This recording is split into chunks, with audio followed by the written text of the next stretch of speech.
Mr. Chairman, and thank you to each of you for being here. And Mr. Watson, thank you for mentioning our Stop FGM Act. That is something that many of us here have worked on for a number of years, so we appreciate that.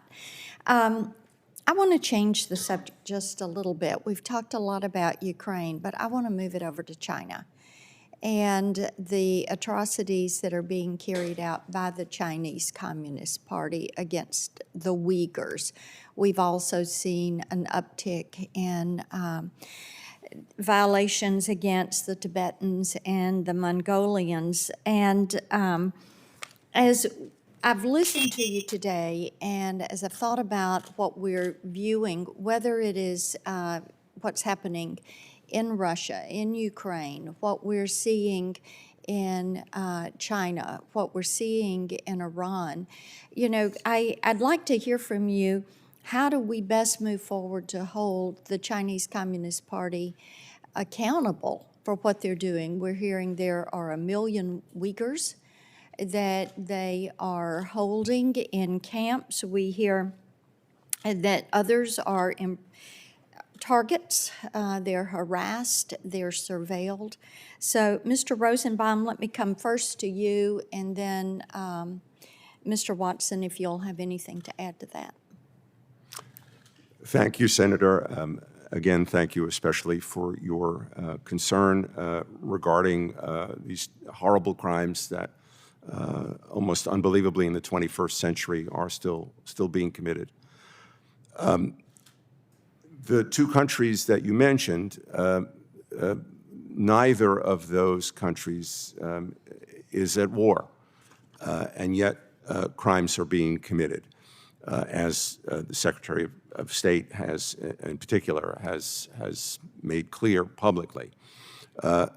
And we don't have still a crimes against humanity law that would cover atrocity crimes committed outside the context of armed conflict. So I think that those situations cry out for attention, and one could, of course, expand the list to countries like North Korea and to non-state actors that control territory like ISIS, right? Not covered by a war crime statute. I think that's a part of the answer, so that perpetrators know that they may face justice even across the Atlantic in the United States. Beyond that, of course, there are sanctions and other efforts on which the Treasury Department, the Commerce Department, the State Department, the Justice Department all collaborate. Thank you. Mr. Watson? Yes, Senator, I'd be pleased to note that we have a level of effort and engagement with regards to that topic. There are other HSI program divisions that are supporting inquiries as it relates to practices relating to the Uyghur population. I would note that our Center to Combat Human Trafficking is taking a lead posture with regards to the issue of forced labor. So I believe that would be an option to explore the level of effort across DHS being led by the CCHT, Center to Combat Human Trafficking, that could be of benefit. Are they actively engaged in the cartels, monitoring the cartels and what they're doing with human trafficking at the southern border? How are they addressing that?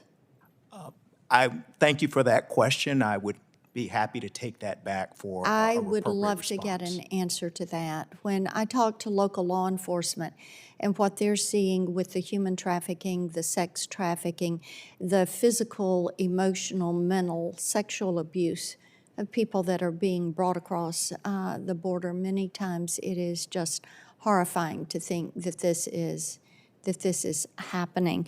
I think also we look at what is happening in Iran, and I've had so many Tennesseans say, we see the protest in Iran, we see what they're doing to women, how could we possibly be negotiating with them on a new nuclear deal? It seems inconceivable.